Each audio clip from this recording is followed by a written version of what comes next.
इस वक्त real estate market के अंदर क्लाइंट बहुत परेशान है, इसलिए कि वो एक एंड यूजर है और उसकी परेशानी की वजह ये है कि कहीं डॉक्यूमेंट का मसला है, कहीं उसको डिलीवरी देर से मिल रही है, कहीं उसको ओवर प्राइसिंग का प्रॉब्लम है।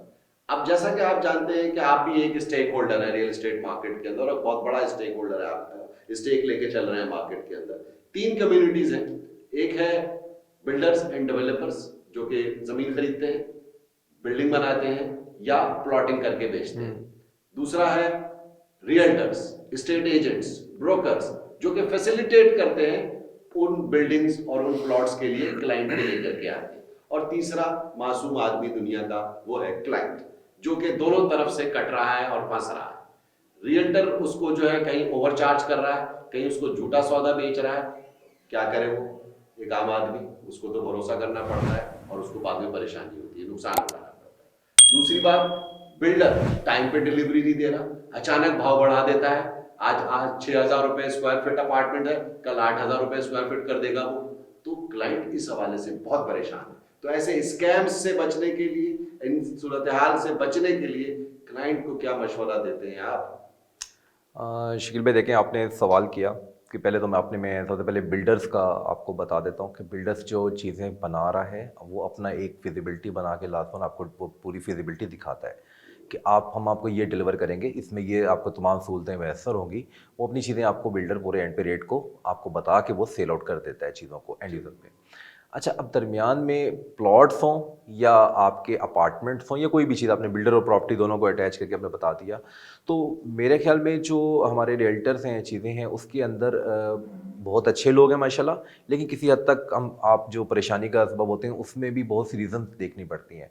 पहले तो सर ये है कि आप किसी आम बंदे से रियल एस्टेट बाइंग सेलिंग ना करें, ब्रोकर भाई से, तो उसकी रीज़न ये होती है जिसका कोई ऑफिस ना हो, जैसी कोई चीज़ें मौजूद ना हो, ताकि आप वहाँ परचेज़ करेंगे तो आप कैसे उसको कल को जाके कोई इश्यूज़ होता है, ये चीज़ें होती हैं। और अब आपके साथ किसी एक भाई के साथ ऐसा कुछ हो भी गया तो वो काफ़ी लोगों के लिए सबक आमोज़ सबक हो हो जाता जाएगी चीज़ों के ऊपर, ठीक है। लेकिन अगर आपने ही अपना तरीक़ाकार किया, असल में मैंने शकील भाई पहले भी आपको बताया कि हमारे यहाँ पे एक तरीक़ाकार वाज़िया नहीं है कि अगर आपने बाइंग करनी है तो आपको पहले कौन से डॉक्यूमेंट्स देखने हैं, आपने एग्रीमेंट कैसे करना है। अच्छा, इसके अंदर क्लाइंट का भी कसूर थोड़ा-सा मैं ये कैसे कह सकता हूँ कि जब आप मार्केट के अंदर ना बहुत जल्दबाज़ी करते हो, जो चीज़ों का रेट सुन रहे होते हैं कि यार मार्केट बहुत ऊपर जा रही है, तो आप फ़ौरन बाइंग करने के निकलते हो कि यार मार्केट महँगी ना हो जाए, कहीं प्लॉट का रेट ना आपके हाथ से निकल जाए।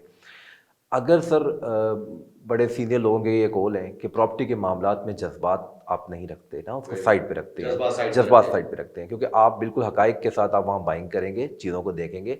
पहले टाइम पे शफीक भाई शकील भाई सॉरी पहले टाइम के ऊपर ये होता था कि आप बाइंग करते थे तो आप खरीदार और परचेज़र दोनों मौजूद होते थे। परचेज़र और बायर और सेलर। बायर और सेलर आपका बैठा हुआ होता था, ठीक है। तो आप आपस में मीटिंग करते थे, एक आपस में जोड़-तोड़ पेमेंट का, आपस में डील को पैक नेगोशिएशन। नेगोशिएशन का बनता था। तो फिर आप उसको डील को अपना क्लोज़ करते थे कि जहाँ भी आपकी क्लोज़ होती थी। अभी ना जितना तेज़ी हुई उसके अंदर जो सेलर था वो तो माइनस हो गया। अब वो एक सेलर अपना प्लॉट लेके आता है और वो कहता है जी मुझे बेचना है, तो उसके आगे एक 2-3-4 लोगों की जो भी है वो खड़ी बीच मौजूद में हाँ, होती है। तो थर्ड उसमें कुछ पार्टीज आ जाती हैं। क्लाइंट इन्वेस्टर जिसको आप कह सकते हैं वो बीच में एक बाइंग कर लेते हैं, पहले से उसको लेते हैं चीज़ों के ऊपर। उसमें भी शकील भाई होता ये है कि अगर वो प्लॉट बेचने के लिए आया हुआ है ना, तो उसको बहुत जल्दी भाई को प्लॉट बेचना है। उसको ये वेट नहीं करना कि मुझे एंड यूज़र चाहिए और उसके पास प्लॉट ट्रांसफ़र, उसको नीड है। द सीज़न ऐसी होती है कि जल्दी रेट ऊपर जा रहा है, ठीक है, एक मैं इसको सेल कर देता हूँ और ट्रांसफ़र के ऊपर वो परचेज़र के पास जाके डील उसको वो ट्रांसफ़र हो जाती है चीज़ों में। तो ये मामलात ऐसे हैं जिसको हमने खुद थोड़ा-सा ईज़ी कर लिया है कि यार मीटिंग कौन करेगा, टाइम ऑफ वेस्ट है, वो साहब को बुलाना पड़ेगा, सेलर आएगा, परचेज़र आएगा, बैठेगा। तो डेफ़िनेटली एक ये रीज़न भी है जिसको हमने अब ख़त्म कर चुके हैं, तकरीबन ख़त्म हो चुकी है। Very good. ओवरऑल अगर आप देखें मार्केट में किसी अच्छी आप सोसाइटीज़ की चीज़ों की बाइंग के लिए तो आप कोशिश करते हैं कि मीटिंग हो जाए बड़ी डील्स के लिए, लेकिन नॉर्मली छोटी डील्स के लिए बाइंग और चीज़ें नहीं होती अभी सर। आम आदमी के लिए आप क्या मशवरा दे रहे हैं इस हवाले से, कैसे बचे? क्या वो प्रॉपर्टी के लिए आपसे राब्ता करे ताकि आप उसको सही गाइड करें, सही एजुकेट करें, प्रॉपर्टी के डॉक्यूमेंट्स एनओसीज के बारे में आप सही गाइड करें? आप यही कहना चाह रहे हैं? जी, डेफ़िनेटली बिल्कुल मैं यही बताना चाह रहा हूँ कि अगर आप मार्केट में किसी से भी बाइंग करें, लेकिन अपनी कम से कम आप उससे मुत्मिन हों कि हाँ, हम जहाँ बाइंग करें मेरी रिक्वायरमेंट पूरी की जाए।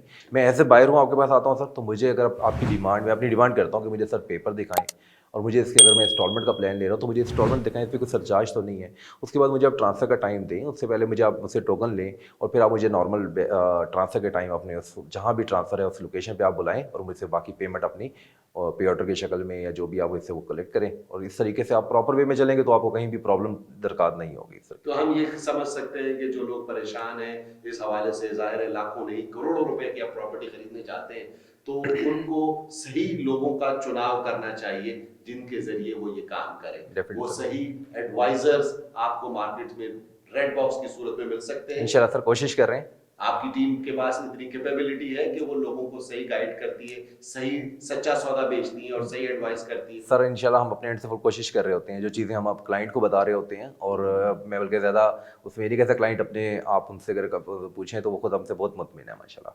Very nice. आपके कमरे में एक बहुत खूबसूरत कोटेशन लगी हुई है पीछे पेंटिंग्स में कि don't wait to buy real estate, buy real estate and wait. जो आपने डेफिनेटली अभी सर, थोड़ी देर बिल्कुल। पहले कहा कि होल्डिंग पावर बहुत डेफिनेटली इंपॉर्टेंट सर। है। देखें शकील भाई, अगर हम बहुत पुराना टाइम भी देखें तो प्रॉपर्टी हमेशा से उन लोगों के लिए, आज वो सुनते हैं ना तो किसी ने प्लॉट लिया 35,000 रुपये का डीएचए में, तो बड़ा अजीब सा भी लगता है यार, 35,000 तो आज सैलरी है नॉर्मल सही बात बंदे है। की, ठीक है। और उसने उस टाइम के और 500 का उसका प्लॉट बाई किया, वो तो उठ यार कैसा हो गया होगा। तो वो टाइम बाई टाइम बढ़ता चला जा रहा है। आज भी जो प्रॉपर्टी है, जो चीज़ें रेट बढ़ रहे हैं, तो इंशाल्लाह आने वाले टाइम में बहुत बेहतर होगी मार्केट, बहुत अच्छा बेनिफिट जनरेट करेंगे सब लोग।